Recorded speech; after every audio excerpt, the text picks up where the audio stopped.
Hey, a quick update video on what's going on with EA and its acquisition, it going private, and what that may mean for it as a company. So here we have an article from Insider Gaming. It says BioWare staff are worried about studio's future. I just want to come out the gate that that's probably been a thing for like 8 years at this point, but obviously conditions in the last couple of years, especially this last week, have changed quite a bit. So let's get into that. So the beginning of this article kind of summarizes what's going on with the sale to multiple investment groups.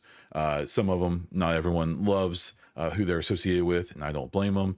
The deal is roughly $55 billion, and that's for EA as a whole, and it includes $20 billion in debt that's going to be serviced by JP Morgan Chase.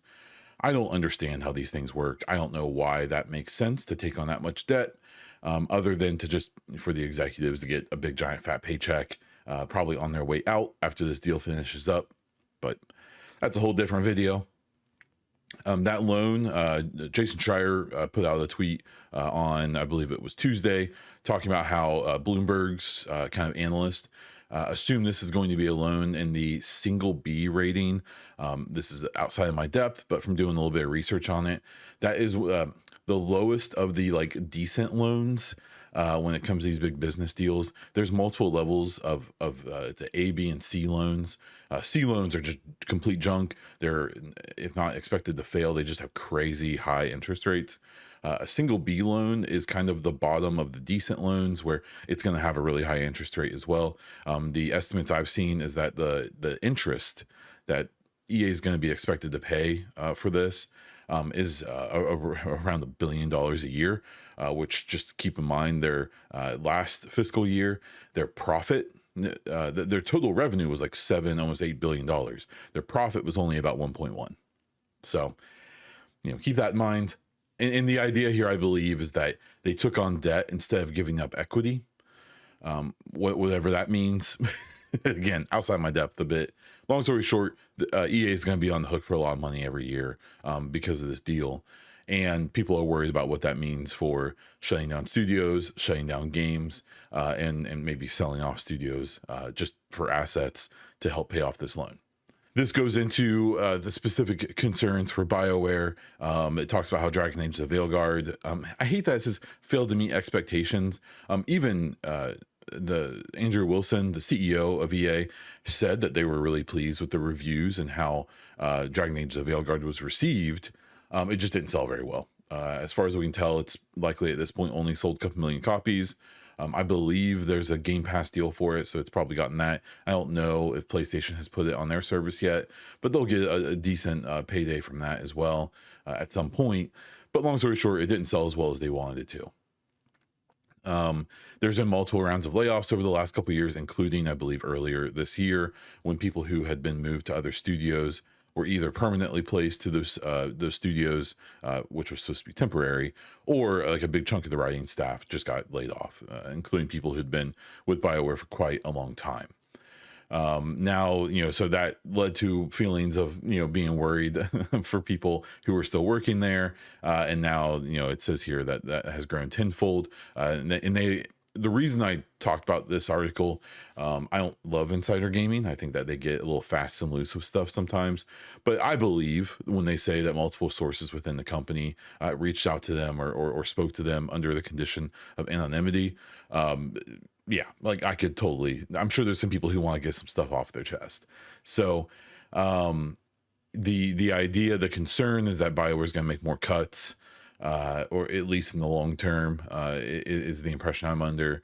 It talks about the negativity after Dragon Age, and that, it's that they thought it was going to get worse, and now it probably will, or at least that's what they're concerned about. It talks here about how the deal isn't expected to come out or to like be finalized until next April, the first quarter of their next fiscal year. It says that people are preparing to look elsewhere. This is one part I don't love, because there's no way anyone at BioWare who's been there at least the last 3 or 4 years, 5, 6, 7 years, 8 years, hasn't always had their resume ready, because there's been so many layoffs and things have been kind of just not great there for a while. Here it talks about Another current employee said that it kind of feels like a matter of time when talking about needing to get a new job. It was an interesting part. It talks about how it almost all of the people they talked to pointed to discussions that happened after Veilguard's release. Um, they have gone down from 200 to about 100 employees since 2023. That's actually way less severe than I thought. I was under the impression they were at 3, 4, 500 employees just a couple years ago. If there's a silver lining here, that is news that I didn't know. It makes things not seem as bad. A studio getting smaller, and it says this here after a big release isn't that big of a deal. That's pretty typical, especially back in the day. It was almost always happened because so many people were contractors. It's still not great news, right? This last part I thought was the most interesting, so I'll mostly just read it verbatim. Says Insider Gaming understands that at one point there were talks of EA looking to sell off the studio. Those were ended. Those ended up, however, how those ended up were unknown. That is interesting to me because that means I suspect that at least one of the people that spoke to them was high enough up to know about possible sale situations. I'm sure there's a grapevine. I'm sure people talk. It's not that big of a studio at this point, so I'm sure people find stuff out. But that would still take a fairly senior level of knowledge. Just throwing that out there. Then it says here regarding where things with Mass Effect stand, they are all working under the assumption the game is going to come out at the beginning of the year. Only a small team was actively working on it, but more resources had recently started to be put into the game. It says we're going to keep working until they tell us we're done. It's not the healthiest way to live, but as long as the paychecks keep coming, we're not just going to walk away. Like, what a nightmare sentence. But I appreciate it. They're putting in the work for a thing that hopefully will come out. I do think that assumption is fair.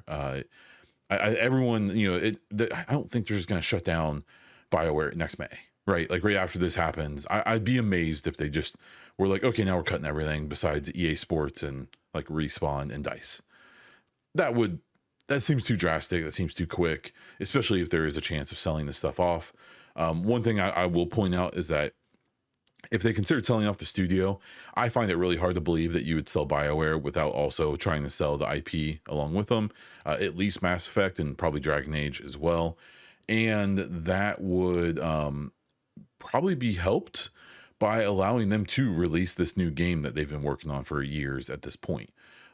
You let them finish Mass Effect, it comes out, hopefully it's a success, and that only increases the price that you could charge someone, an Xbox, a PlayStation, an Amazon, maybe a Disney or a Netflix, someone who would be interested in acquiring the studio and its IP. But yeah, I mean the second sentence there, or the second paragraph there, is backed up by what we've seen this year. They have started hiring again directly for Mass Effect. They hadn't done that since I think 2023. All the listings since then were for Dragon Age up until its release, and then we know what's happened since then. So it's funny, like if you want to put some silver lining on this. Them talking about how there was a small team. Now they've put in more resources recently. That kind of backs up my assumptions that they are going to start growing this team again. And I do believe, just like, it's quotes in here from the people working there, it does seem like it's assumed the next game will come out, but what happens after that is kind of the mystery. I've seen lots of chatter about what studios are most likely to get cut if EA does that, or to get sold off. BioWare is one of them that gets talked about a lot, and I get it. But the thing is with their headcount reductions, they cost a lot less than they did 2 years ago. If they're just focused on one game, that's a very easy thing to measure. That you aren't looking at a studio with multiple projects at once, that you don't know really where everything's at or where it's going to land. It's a relatively small AAA studio now working on one game that's had 5-ish years of pre-production happening on it right now. That's probably not the most risky studio to keep. I do think what's concerning is EA Motive is a studio that I look at with a little bit of side eye here, where so they are co-developing Battlefield 6. They did the single player for Battlefield 6. Battlefield 6 is going to come out in like a week, and I assume they're not even working on that anymore, which, as far as we know, leaves them only working on the Iron Man game, which we've never even, I don't think, seen even a title card for. We've seen no gameplay. We've had no significant updates. And if I'm putting on my speculation cap here, it wouldn't surprise me at all if that project maybe doesn't go forward and EA Motive either co-devs Mass Effect with BioWare, or we see Motive get folded into BioWare, if that's what they decide to keep. It could go the other way as well. I have no idea. I also don't know how things work with Iron Man, with Disney and contracts and licenses and all that stuff. I have no idea. That's way beyond my depth, so I won't try to go into it. Like I said, this whole situation, obviously, it's not great news. Obviously, this is, I feel bad for the devs. There's so much chatter going on right now in the community, whether it's content creators or just fans and things like that. Obviously, it's a vocal minority of the people on social media and stuff. But, people saying like, oh, just cancel Mass Effect now. Oh, Mass Effect's doomed. BioWare's going to get shut down. Like, these are people, like this is 100 people and 100 families. And I think it's, and maybe I'm being hypocritical to a point talking about Motive and stuff, but I think the best case scenario here is that BioWare gets to stay at EA. They continue to fund them as like a side project, basically, not as one of the big, super big money makers, but still something nice to have, a good legacy studio to keep, so they can keep putting out games that people have nostalgia for and things like that. I don't want them to get sold off. I don't want them to get shut down. I don't want that to happen to any of the studios at EA. Unfortunately, with these acquisitions and the way these things work, it seems likely that is going to happen, which freaking blows. And at the end of the day, I just kind of hope this works out for everybody. I do really encourage people to not be too chicken little about this. There's so many people doing the like pitchforks at, oh, EA, blah, blah, blah. It's like, look, man, like EA is just this like blob, this entity. If you want to go after certain people, especially Andrew Wilson and the executives and C-suites and all that stuff for doing something that looks like it's mostly just going to benefit them, fair enough. I do think there are some positives to this, or there could be. I suggest checking out Mark Dara's video about this acquisition. He does a really good job in his style of basically laying it all out there, talking about the things that could be terrible about this, talking about how there could be some advantages. One thing he talked about is how they don't have to do reporting anymore because they won't be a publicly traded company. So doing all of those financial reports and all of the lawfare they have to do and all that to stay on the up and up when it comes to publicly traded companies, they no longer have to do. He even pointed out that a really huge chunk of the layoffs that are going to happen are going to be from their financial and their kind of law side of the company, because there's going to be entire departments of people who are no longer necessary, that have nothing to do with game development, who are gonna, who are only there to do reporting and things like that. So, financial stuff. So, is that going to be offset everything? It almost certainly isn't. I'm sure some of the actual game side of things are going to suffer, especially when you remember, this deal is for EA Sports and maybe a few of the EA Entertainment studios. Seeing EA get smaller and be more focused on the things that make the most money is almost certain. And for all of us BioWare fans and people who want a next Mass Effect, we hope that one way or the other that they find a home if they can't stay here.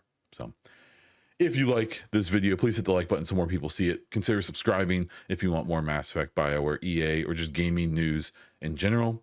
If you like what I'm doing and you want to support it, consider becoming a YouTube member to get videos like this one just a hair early, as well as some other perks and benefits. If you want to see the other content I make or see other ways to support what I'm doing, check out the links in the description of the video. That is all I have for this one. So until next time.